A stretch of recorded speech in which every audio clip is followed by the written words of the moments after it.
Ia patalo fatu le sofa man malo Yesu ke solo dato ko imol dato fa ole ni vai ngole. Ole auli ta lofa lava vi ia le atua. Ia patalo wat foi dato ainga penga to failangi. Hallelujah, praise God. Patalo fatu foi ainga mai per sepa tiperia. Malo le soifua ai la o mo le nei vai ngole auli mal dato por kalame pi on dato o iai. Hallelujah, malo a mai nei vai ngole. Ole auli ia le atua ia malo le soifua faftai fo i mole. Au ona sa ngafa tau lima fo i male tufu ina o dato manai a. Oi o le dato malu tai au, malo le soifua, malo fai malu tai au. Ia le li, praise God. Mana ia le wawa yatu ile angare le isi eso le tua mara whamuianga ile ataimi ma le ataimi si o tātou ainga a o tātou iai whatalo whatu fo ile a ngai mai lunga upenga to whailangi ia whatalo whatu si o tātou ainga ma lo lava le whatu toa ma lo whai tarusanga ma lo o tātou iai fo i stay whapitoa fo tele o taimi. Hallelujah, o lo anga ia tueli tātou.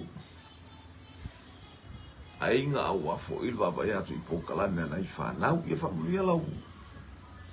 Nau tā pena atu i molo loto miti, tā pena fo i taria fia se fe au mai whanau.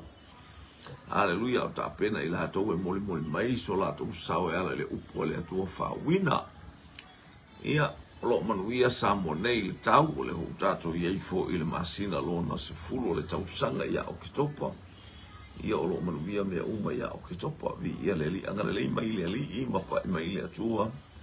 Maua se wha malo si au fo i mō lana whanau le nei masina. Ia whatalo whatu i sio tātou ainga, whatalo whatu whapula lo au taulanga.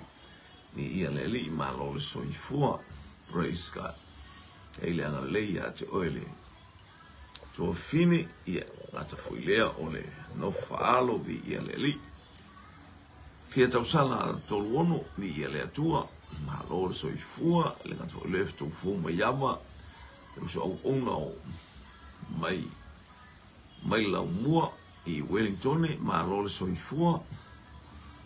Ia sa mo sifo sami ma lo i teine o manureua ia po te niti fo fia ala towe e tau matanga o fio miro moa le te lo taimi ia fai malato mea ta fao miro moa vi ia le li Veronica Antonio talo falama ia ngale le atu le atua ia fatalo fatu le dato fatonu le angelu tau Hallelujah le sunga ia my brother vi ia le li imal flutu ia Sarah malo soifua ila to umalawa olo o ayo ia foi ia mafao ngai nei por kalame ia so taitas ia famunu ya tu ilo oto hallelujah famunu ya tu ia te oto i me le me sili to ta pena ina au male tu malo na fina ngalo pa ia malo fo pa talo fa lawa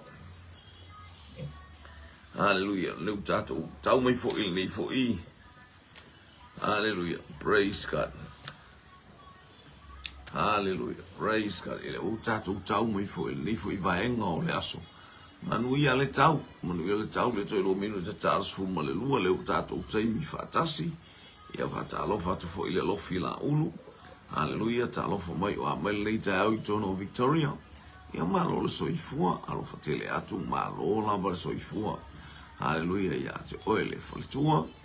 Ia po oe fo i tina tatalo ia le angana leo le atua ma ia le pa ia le atua i le taimi fia tau sala tolu ono vi ia le ali i pene to mane hallelujah niva falongo ia vi ia le ali ma nei ia ale nei vai tau ma nei taimi o tato ia i le angana leo le atua ma le pa i mai o le atua tato ia i fo i o tiro tato to i pokalame le mo nei vai yaso. Hallelujah pea ia na e whafonga mai le poa na nei po la fia na nei tatou to e po kalame na mo praise God ia anga ia to le tatou to longa fia to mo le tatou po kalame e longa ole RCTV or ia nga RCTV vi ia leli ia nga leli mo bibi lita pali manulua talofa haleluya ia la atau foi atu tato fisili nei nai tato fisili nei tato te lo te ponel tato pokalame ono il fa mo tai au ma te malanga tu ai svai ia after ia alta talo ia after i fo ile mantua me nei ainga after ia afita faita nango me tau tato ia ele fa pe wa alofia tato te alofia fa pe tele fa la vele ai ale in fa la vele lo pola to inga onu sa ile tato te onu sa va talo fa timi Jimmy Brown William talo fa ia le ngata fo ilea to fine ia Susana le leo va o vai haleluya ia ma lano i savai ia bo Brisbane ma le kankaru malo po sima talofa lava ile ainga o le fatua ia vi ia leli praise God anga le leile atua ma familia le atua tato fisili wa iatu praise God Wai tamai titin savali mai efa mai tala leo staulanga sole Wapa ai leo staulanga ili fau unga ilunga famai ena mumulo na laulu. Waile ingoa tamai titi na savali mai efa mai ia leo staulanga o Samuelu. Wapa ai leo staulanga ena mumulo na ulu. Praise God. Ato wapa ai le fau unga le atua ilunga o le tamai titi. Ilunga o le alu toto. Oi talofa ia si ele umalo mimita ali te mana o eta watu Broncos ia malo mo wala no Bronco o manu malo fa tai malo tapua ia malo foi ele ongalo e fatanga fa madalo watu fa vi vai fai mo vi ia le atua talofa di ia lele anga le atua lani tavita talo fa fartua di ia lele talo fa tu le tano ale ta nolo itano ale o isa fa sao ile fo nele na fa ia Yesu ia alwe amoile Allah se facile ngutu se fa ile mai facile ngutu asu atu ola ile se tatio no fa ile taulanga talo falani mai tano ale vi ia lele I malo le soifua le to ina pualoni talofa pualoni o maleponi talofa lama haleluya que sia vi ia lele talofa atu leu tali mai samo sifo sami o tavita tali mai anatongia talofa le tene haleluya ia pole afo isi supo sa mo le tene le nei ya oli Talofa tene foi supo mai le moli o le ama America Samoa anatongi o tavita le tali revival feu o talofa tali mai foi ama malofo pa o tavita Susana tavita mailano ia sao hallelujah praise God ia leli Praise God. Tato yel tato pulga. Allah. Ana melei talofa tavita mailano. Ana melei talofa.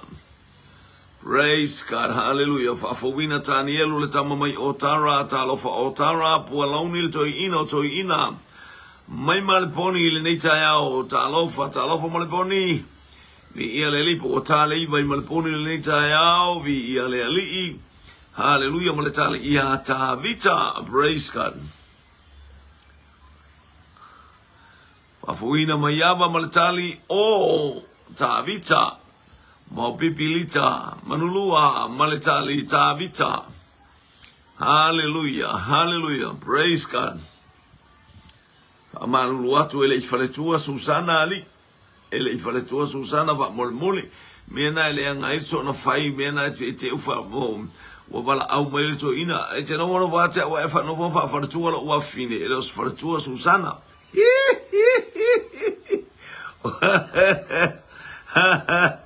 Ya, awal ba mena I vesi elva senga se.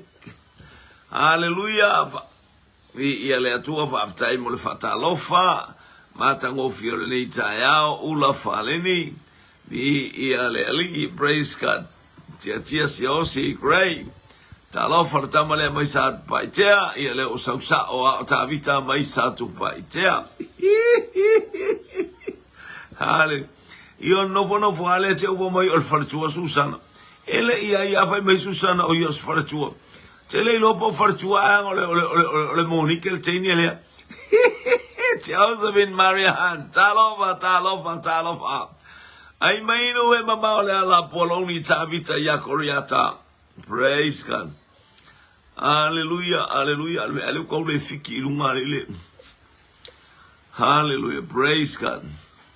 Fatalawatu ia ole vo ua amata na saul fatau supo te lo pola supo sauni mal nei ba ole uli chema atalo fortintiti lea mai manukau ia ia le lisa o te la matele le votato nu ale iva o fa mai Melbourne ia le ole wa hu soup oka so le chicken soup ia le atua se fulu o fai totonu malponi o ese la malponi ma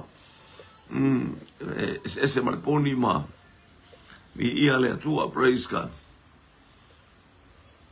ia ua tali tato ofisilio tamaitito tavita mai tavita hallelujah. Ia fatalo fatu fo istu fine ia ngalo le uba to le tus melingwa le saunga lo ilungari to tong yola ia bi ia le tua male afato soup le o se mai po le macaroni soup ia ta pena fo loto se le mana io le tala le tangata le o ta vita wa ai tu ia ile o staulanga fa pena le mana onga ia te oi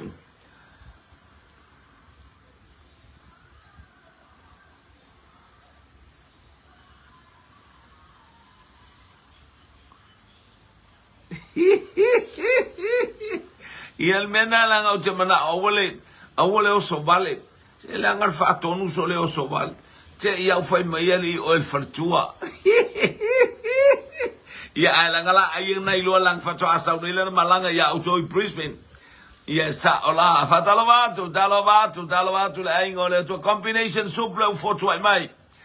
O fa be matama mai o tara o tavita mai o tara for wina tanielu. Sa o le tato tali wanga i mai. Hallelujah, o le tato tali o tavita.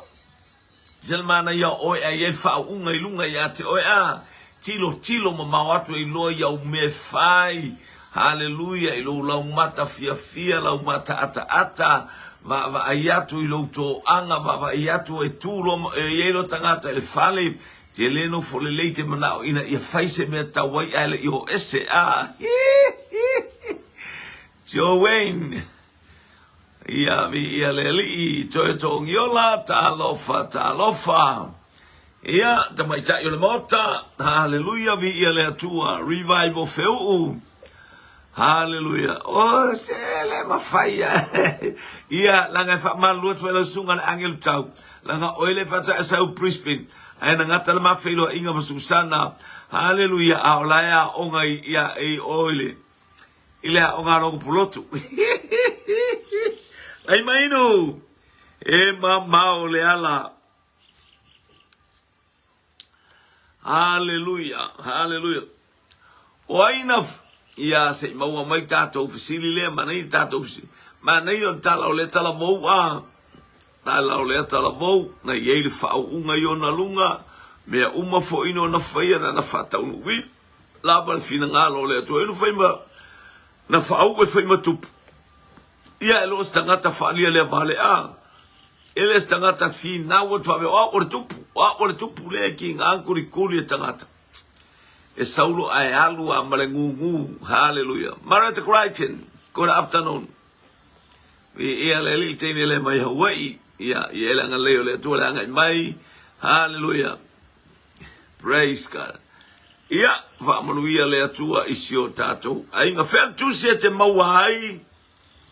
Le vala aulinga o talavou. Whea tusi e te maua ai. Le vala auina o talavou. Ewi na urilingi folo wanganga pa ia. Ona profeta mai le o tau watali i mawhawhine. O vala aulia talavou e le atua e avelana wheau. Whea tusi e ai. Mani toka. Talofa, talofa. Wa vala awina ele atua talavou e avelana wheau. Pai mailo le profeta. Ewi na ulilingi i folo wanganga pa ia ilungo o atali i mawhawhine ona profeta mai leo atali. Ia lela ai lea o mena i lea sao. Lea sao ai. Lea sao tamaiti. Ia lea li. Ona i le vala awina. Praise God, praise God.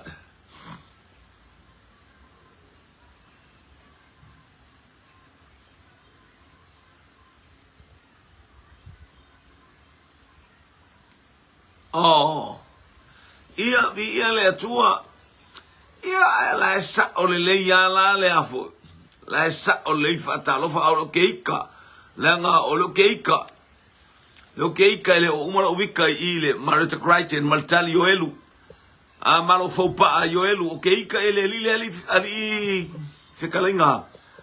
A Susana o keika iai ke ia fafartua mo ia le lana latu. Ia inga lu ayasi lu le lai lo le o ti. Hallelujah. Ia I totonu ia vi ia le li ia faftai. Pa fa to wa ai il tato uso. Amalo faupa a Yoelu, Gemma, Yoelu, Hallelujah. Ia Susana Fetalinga, Yoelu. Mani, praise God, mani chokale, praise God. Mau pipi, Yoelu. Ia lua fai po lua sumaleiva. Ai mainu e mamau le ala mai mau pipi lita bali I manulua. Hallelujah.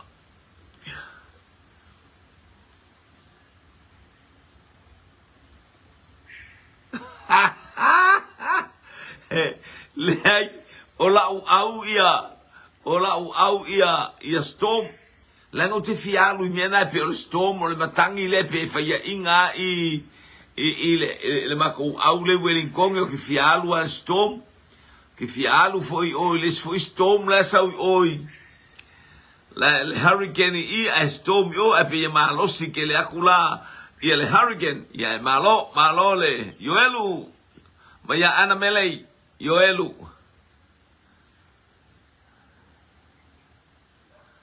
ya le wa malo le awal chaine o Aulea mailunga talofangalo praise God mai petsau ya tau petsau sao mautio estayao hallelujah ilita ilitayao langa tau na faile pokala mele motayao ole ia ai pule po petsau ya tau petsau sao pule oe hallelujah ia sililo walu le sao lailo mai o sao wa uia praise God it's a wai ai la me ai matongi ai la upase se ai fa le ton wai oi ai fa malo ya to fine praise God sa ilalo se to tilo tangata ia wa to ilunga ngalo Yoelu praise God me ngalo Yoelu hallelujah tu leile a tawale sala ulu tavita talofa ia wa umala praise God lono winga utile o awile auna ale pempa langa le pempa ole offer tamaititi ole me faile nepi ole tamaititi hallelujah storm osi and hurricane le laumua ele o Wellington tele yo o New Zealand hallelujah me o fato o New Zealand ele o ta uasa walu New Zealand pa sa fo mai na fo mai au kilani pe te fo mai fea ia o le me ye le la mua se pu mai so wata ile fale o le malo I tonu o Wellington e hanga lele ia ngalofa talofa ese moe vi ia le atua haleluya ia leo whapea mai ua Palestone ia nga praise God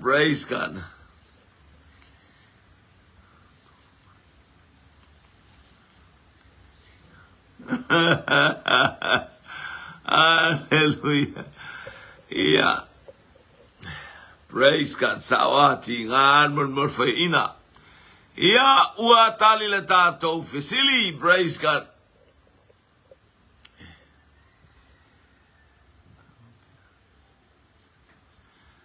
le ai la kaungari o ia es kaungar sa el sa o sai pipi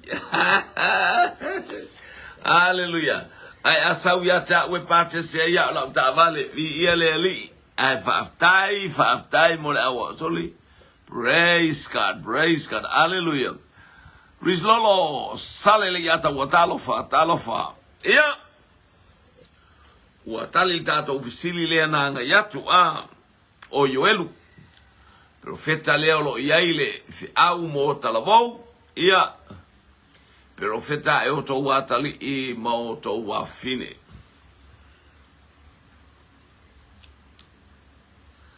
hallelujah o mai tavita o le fanau o le tofi mai le atua o mai tavita o le fanau o le tofi mai le atua hallelujah o tamai olive I le lau ai o fana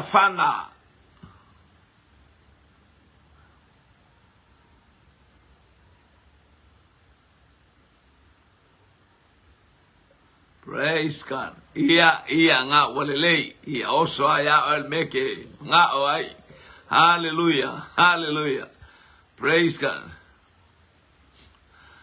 ia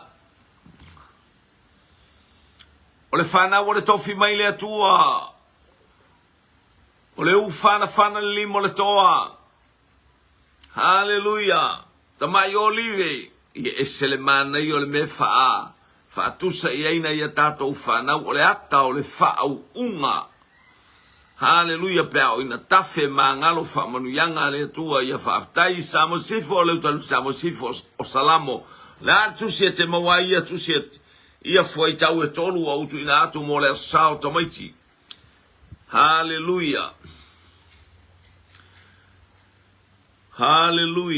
o le fana o le tofi mai le atua jema salamo se la lua fitu vai pe fa samo sifo salamo hallelujah fana o le tofi mai le atua mai olive le lau ai le toa hallelujah mau pipil lita manulua salamo se la lua fitu foi pe tolu o le fa jema se la lua fitu le salamo tolu o le fa foi upu Susana salamo se la lua suma le fitu malo fopa a salamo ai maino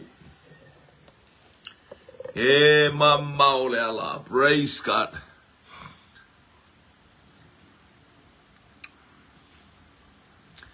Pelengato le apanga talofa lava. Salamo Solomona ia mana ia foi ia leli.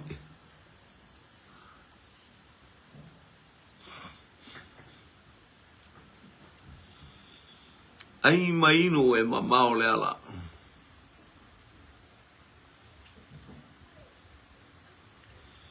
Ia mana ia salamo selau luas furumale. Malu fai puetolu malo ia leli. Maya mau pipilita manulua Anthony tanua sa talofa le uso le mai tafuna America Samoa ia maletua fofine ia le itasi malo le soifua Marita Crichton salamu salalu fitu foi puefa hallelujah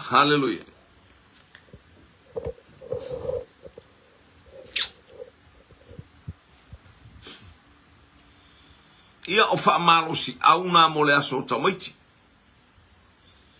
Pa malosi au na mo le aso tamaiti. Ia le ali o le whanau o le tofi mai le atua fai whaaleia tātou whanau. A eiloa o le mea mai le atua ia eiloa foi upu e whai ai o upu whaale atua. O le tamai o olive ia eiloa o le teu teunga le po le matangofia decoration o lau la o ai. Ia o le King Staple le esa welpo kalamea. Tamo lau mua, o le eile lau ai e whaamata ngofie, hallelujah, whaamata ngofie, praise God. E whesong tā upu ono whai mua ia whaftai, tai mai le lofi la ulu, vi ia le ali, praise God. Ia on whasolo solo atua ia lea, o le u whana e tā waile toa, mana ia jales hui ava kome ia le ali. Praise God, praise God.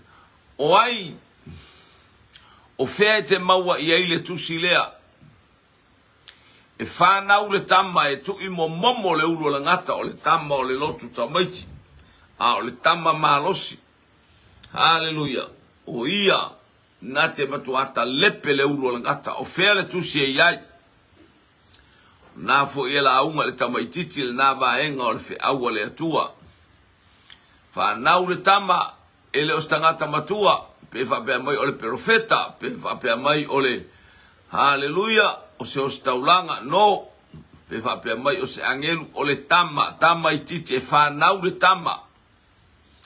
Na whanau awhaia ina marangata. Na te tu i momo le uru o le ngata. Ia leo tali mai pe ia o Isaia, ia mai a te maa whaftai.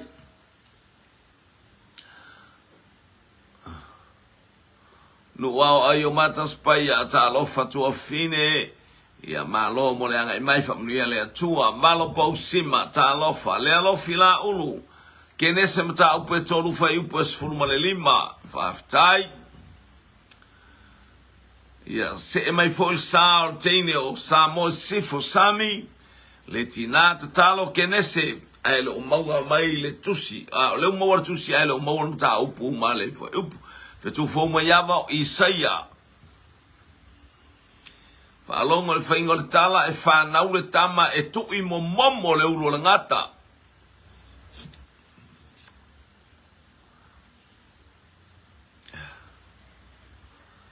asa mo sifo o kenese fitu fo mayaba Isaia malo fo pa a kenese ai mainu e mama o le ala ia pia o le pisi maltini le wong chong soup ia male pipi soup ia le afato soup okka le mausupo kangaroo soup Wallaby soup, ia Josephine Mary Hunt, Isaia, Dr. Lo Kenny, talofa, el sunga, hallelujah, ele fafia ngainga, manuia le angai mai le tae, ene ia oli tato, iai fatasi mo tato falonglongo i le leo le alii, malofo inga lue malol fauta, malo folo fa tai fa unga leli fa longo pel mata o fia o le atua yana au auna i le ataimi ma le ataimi lau por kala me ai mainu e ma o le ala pele tusi male mata au te maua i le tala fa pea e fa nau le tama e tu i momo le ulo le ngata ia o le tamaititi e los fa fine posta maloa se toia ina a o se ali tu inga ngata o le tamaititi le sa tamaiti o tato nga solo ne yai ni ia le ali anga le atu a maua sa manuia i lau fa longo i le profeta mai ma le vangana mai fa evangelia mai o le fa nau i lunga hallelujah i le taimi e fa lia i taleni o tu ina le atu nei tato fa nau talo fa meiko alati ni ia le li fa nau le tama na te tu i momo le ulo le ngata to e tasi a stato tali pe to e lua tato tali E esele le melesa ule tusia Isaia. Ia sa tau avatu ai fo le vesili a le wa. O le tusia Isaia la fa pe mai o iso le akali le fa kale ku supori. Aftai o le fa to abela mai vale si inga mai ngole supo so le o ya o imu inga supo. Ya fo isi se teki te ya soup wonton soup combination soup afiane anatongia teinol molio le ama mai lauri America Samoa e esel tato poloka la mele ya ile fa ofera talofa ile ole tala ke nesel ta upetol foi pos fuma lima e fa naule tama e tu mo le visionale atua o le fa linga le atua ile lalo langi atolo anga mai le upo le atua e fa maoni o le upu ale wa fa taunu wina mea uma wa susu utangata uma le matango fi o le fa linga uma na fatino ele atua le fa nau mai lo na lo pele wa ia fa to ila lo wina ile ti Apollo. Hallelujah, wa mawale le lenga, wa mawale tongiola, wa mawale fa mangaloina o ngasala. A fea yelti Apollo o soli o vai mai fea, mai le manu malo e ala yake riso Yesu. Ia a ole tusil pa ia el mele ta umaye ia le tusia Isaia. Fa naule ta mailona ua le malo e ese ale ua ese fa nauta manate tu imomomo ne ulu le ngata. Ti fa longo manino aya utala ma upu. Leva tuai ia mai suisala talofa tu sunga le fa venga talofa ngalo hallelujah fa tua mai wiri ia maletali ke nese lima o tolu alfa pu lima ia le tua o fele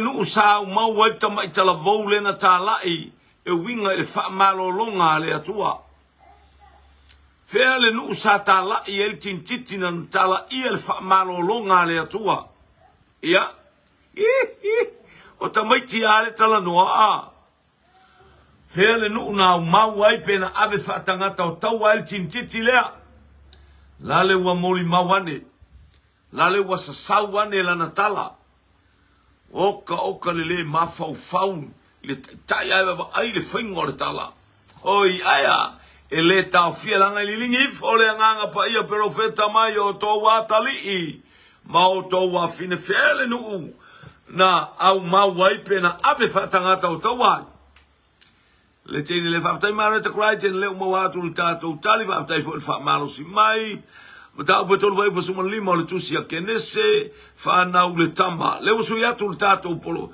o fele nu una au mawai matala ia ile tintiti lea na ia fa peane hallelujah na ia tala ia le fa malolonga le suafa o Yesu Kristo ia por suafa le tua ile taimi le utale me malo fo le alofi la ulu suria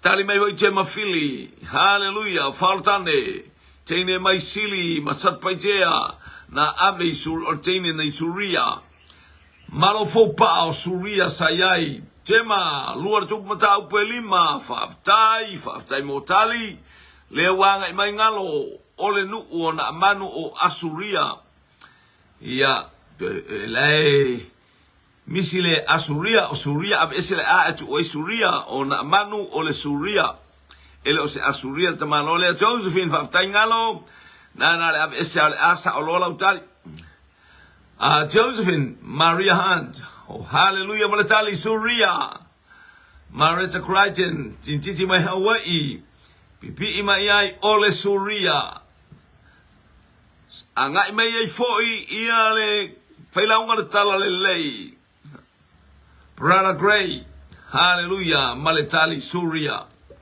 ia mana ia nei tali wanga mai o tato polo kalame fa polo kalame ina ai tato le mana yo tamaiti ai tala ia ke ia o so mai ka ri vai le polonga ele itau fia ile polonga ele itau fia ile fefe ma le mela no fo polonga lea le fa aula tanga ma le suafa o le tua ta una tau I tātou o le suafo i Iesu Keriso. Suafo le whiangenga fōu ai olai wa o wolai o tātou wolai. Tātou tau watu ona le lei o ia o le atua sirisiri. O le teintiti sa ave whaatangata o tau e na manu o suria whaaftai ngalo o le o sa o le Itali. Sa o le Itali. Sa o fo Itali o suria.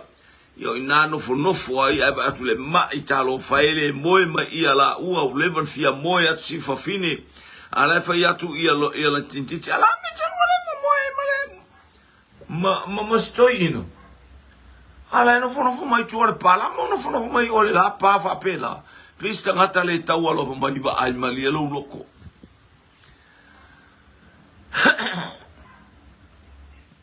Ia vaftai pe au kala oso asuria ia vaftai io mai lo va fia moia isi o tato alua wala talata mai le aso tamaiti ale mea fa le ton mai o kuma lo kalinga ele pela ele pela skoi inga fia tangata le pela taimi nei tau le pela tau le moe mai to lua mal fanau aya la ele pela solo ai ingu pia solo ange afa o fai yo no wa inga moe mai I lo to lu ave ese lo le pela saweta ele yoritana ia o le tala inga na ale tintiti haleluya ile lotu tamaiti na la unga ai fai ilona mataitina se malia lo loko anga ai alu sesi oe mele pelo feka io ona watu le fine wal to sina lo to fine halu mar fe au tau le tupu ele ise malelenga la mofionga se I halu mar tu se le tupu fefe ai mar tupu io ramo le tupu haleluya ai fa mai fa mal au watu to ina tula fa istuli mai nei tuli mai nei mai fea wanga yo yai nei tala inga tele mai le lei o le tala mai le lei o le teine tala I le tintiti sa tala te lilingi folo wanga nga pa ia pelo feta mai o to watali I mao o to wafine ai mai nu e mao le ala praise God.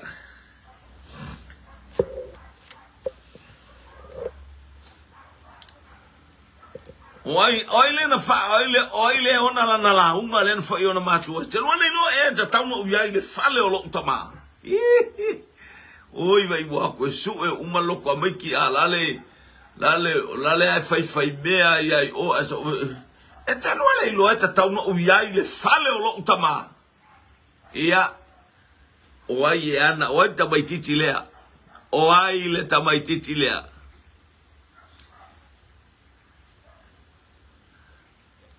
ya na le pela na ta alfarkalapu ka alfarpiliaki ka akaisi ka ai masini poka o le pela e ala fai mianga ele pela fa mole ta pena le lei se abatu le upu le li te fa longo ai ali fa longo I lau fa nau le aso le loto mai vi ai lo loto ile atua fa tai malo fou maletali o Yesu, Josephine Hunt, Yesu, Marita Crichton, Yesu, Gemma, Jesus, Fetu Fomayama, Yesu, Ngalo, Yesu, Samosifo, Yesu. Atarai lo eta uno o kata fefele nei zabai titi sole. Wa uma me ayo le lotu tambai ti sole va ili halu ai ala la uma sole. Wa kongo makua so. Kwai. Wale mo fia fan konga iau. Tina. Tama. Ele fe toto onai. Tele lo ta tau no ia ile fale o lo tama. Wa mau lo wa no tala no an fai au.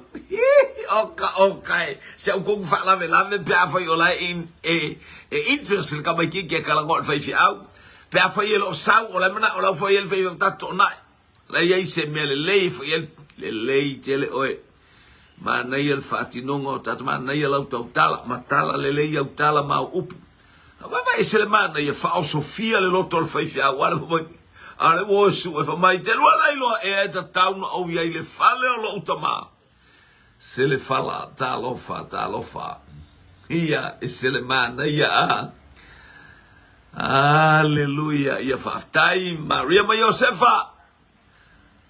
Fai ia Yesu, e tatau ona ovi ai le fale o lo tama. Vai awone e fala ver tu vai fa qua leva uma como lo qua su ya awala bes awrs ya a o ma se si ngari e fai to nai e ia se mafu anga wa ave el na ngari a fai wa ave tama no tama le e ngoi le ngot to wa pea la ngoi la fo fia to eva iPhone e ese alo na olanga ese le ngoi tama titi ese le ma ati o na ma fau tu bebia. Haleluya. O lau tatalo na ia whamanuia lea tua lalu a makwelisi a inga. Haleluya lau tama. Ke popole, ala ko fuma whaino oflonga ofu. Lau ma whaino nga ofu. Api pēr lau whailau a te pipea se iwane lau anko po antis. Ia ako mo se mea sa ese i whauko ala lale leila lau amele anko. Ia awa whaino i whapetro to. Ala mele kama. Ia whapeo kako. Na o ala o failo tamaiti lale o lale o failo na ofu ai ba ai le launga le na launga i lau tama ai ba ai le pese le na pese ai fatinonga ele ngata i le o action o la ko performance ele temi le fatino ai ua fia ya ia lo ango life ai ngoi hallelujah ai le salu a misa ia la o mailo si iatu kiskisi tatu o ko ngai aua tete ina. Haleluya le me wa tupu mai le loto o tangata ina ia mawalunga le vi inga o le atua. Mawalunga le vi inga o le atua ile aso le whanau. Profeta mai o tau watali mau tau wa fine le lopo o tanga ia lautama le lopo le launga le lautama le lopo la tau loto lea.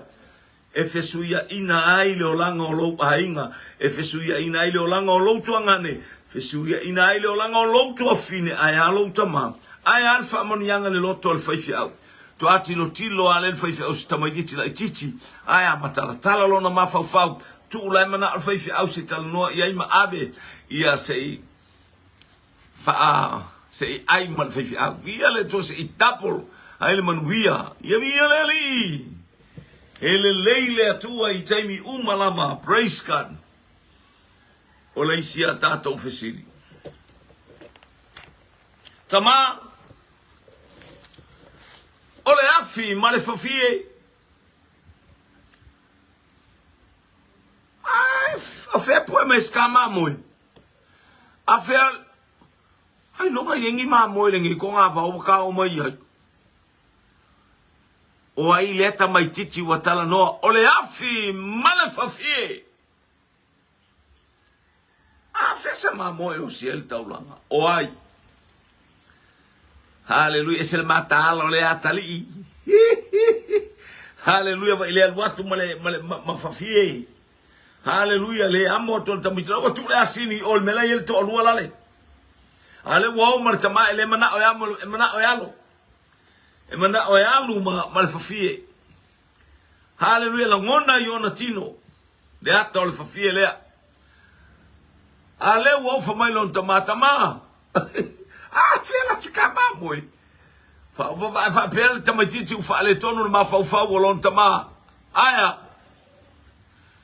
Tali ke popole mai ele atua le mamoe. Joseph and Hunt. Maria Isaako. Tema Isaako malonatera Abrahamo. Fetufo. Mayava Isaako. Hallelujah. Malofoba Isaako. Mareta Crichton Isaako lontama Abrahamo. Ngalo upo Isaako ya Abrahamo. Hallelujah. Oka se atali. Ese foi se paio le tala tamaititi lontama. La yalu tamale lupo tangi lumatu. Afoi la lontama ustai. La yalu amatangi. Le tua ne bai foi e pe o petu le langi la fada wa fela la cosa bai nga fe ku le langi le la ave se o kali ke le kuwa vai le be wa figa galo ai e sa bo sivo ole tamo Isaako mana voi bia fa na so pepel nei ya tango le fa ingo ya Isaako le tamo le taulanga haleluya ia le Isamo sami Isaako usio watali nga o Isaac oh isole selma ngai ole ngola kali ole fa aftai brother Gray ya pastor Gray ia le total tato official selma na ia sole ya ia se sankari sole man na ia le matala arkala ingar ka bakikisi por fa malos certa muito te lo fa fiela elu ole atal now Yesu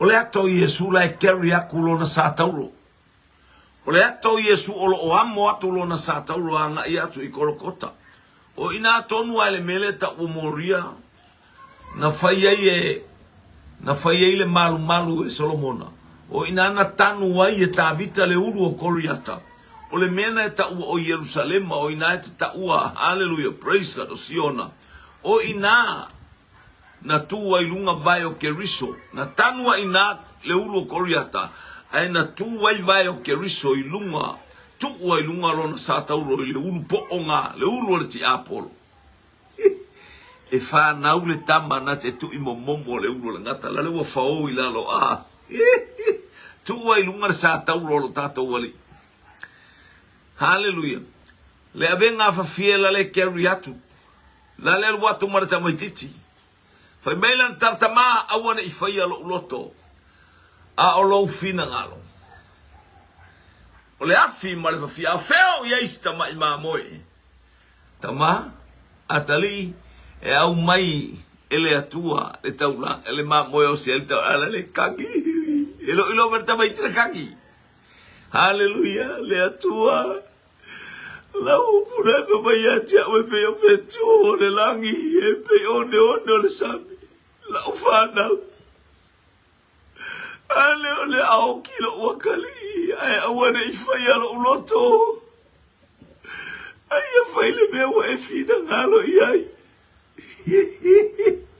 Abrahamo awana yo olo lima ile tama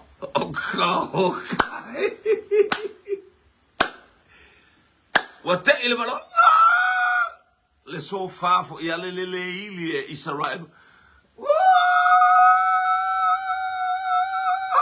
o le urua i sofa le naili hallelujah o le nifo le mamoe la lave la vea e fonga le nifo le mamoe so le la ili Israel we o le pule na balele tawa to ya Israel o le taimi o le tawa e tawa tu pea e le pule o le taimi sauni le malanga e tawa tu pea e le sofa lea o le taimi o le malolo e el sofa tauna e le pai pa ta ele peta le vai ta ele se va ai o e al sofa ala tele ta ele hallelujah fa ta immortali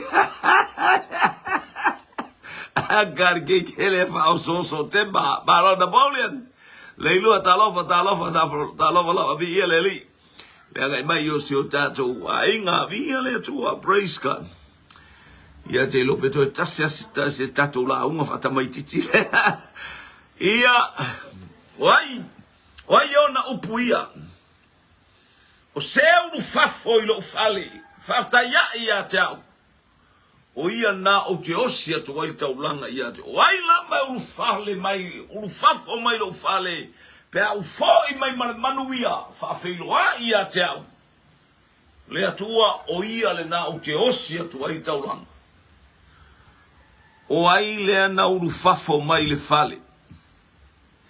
O ai lea na uru fafo mai le fale.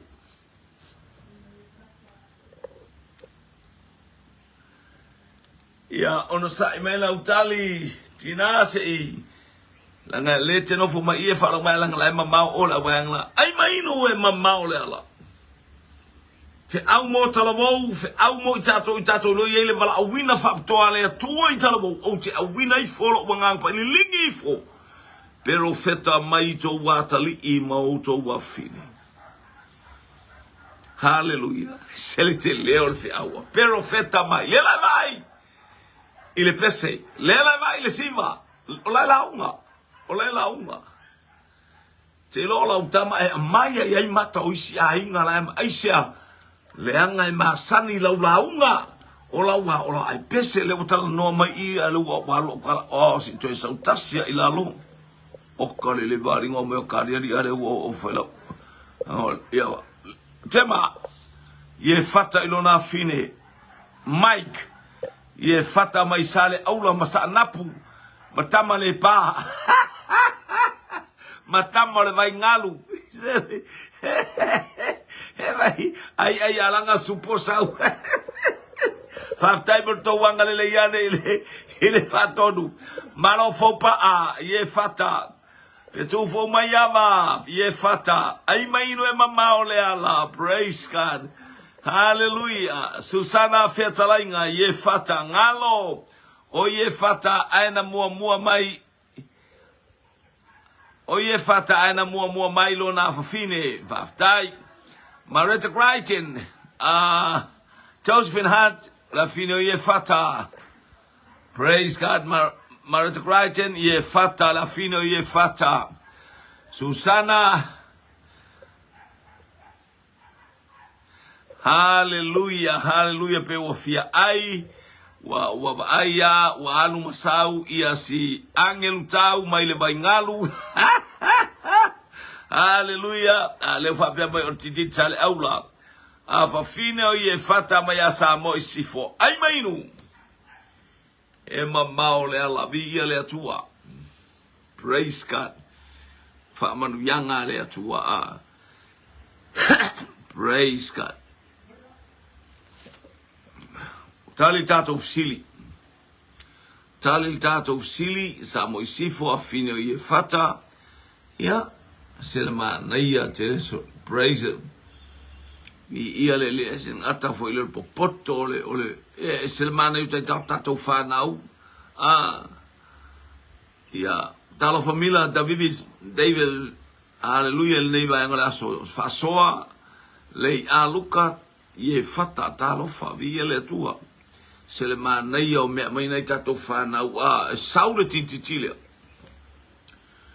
o te ile baba ai atu haya langa el te mi e tango ile atu e tuku ia te oe hallelujah pe sa o au mea ia na e tauto wai tele atangata e tauta tala a ele whaatinoa tele atangata e whai upu a ele wha maoni a la tautonga fiani au tautonga e te tauto ai a ele o whaia talofa pa im malaulau talofa te ido awai tali mai foi hana walesi o ye fata malona fine awai lawa fa fine leta mo e maltintiti oh dad oh dad like dad oh you Fapengai. Aku ia lo vai. Oi, aku ia. Ya. Oi, aku ia lo vai, aku ia lo loko. Não meu fai. Talo watu na mo mana mo sai. Aleluia, Maslenelia, talo fa lo telemo eltina, via leli. Oi, wa mana tau talatu ile tua. O manu malo le tau a se o fafo mai vaftai. O te o si tau langa ile tua. Oh, Dad, I love you. I love you, Dad. What you promised to God. Oh, here I am. Lan me weta no ile tua hau nei oka. What a girl. Wow. Praise God. Hallelujah. Let me tell you, fia ai wa etu sau whanau. Hallelujah. Praise God. Ai o mana onga. Abel mena e atalan fino hana. Wai ar tangata. O to e sui lan tatalo. Le mele na sui ai tama. Ia whamali e lolo tori kele o keipo ki sa wai mo whai au ka fia whai kama. Le mo whape atu nei. O le sa whai tau mai se tama ia te au.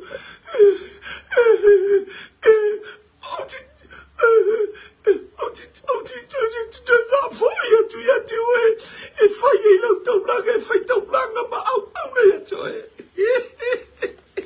e si la fia fa metala la tu spa na le fa nau ana ona ole pule ale atua ia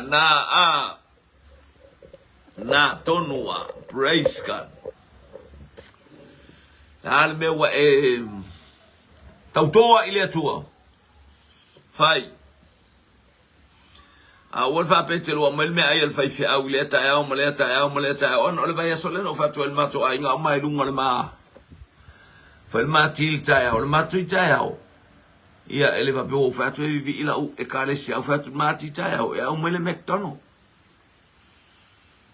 e o mai male lunga ali ile mata mai ti e ta ya o mata mo sa o se lu ia te o se lu o fa te o mata no mas mato ai nga le ele mcdono o mai ta mai ti po la ko ke lo ma fango e se ma fango e ma fango o mai uma ma fango i engi mai i o mo fa to lu engi uma mai ka penga lo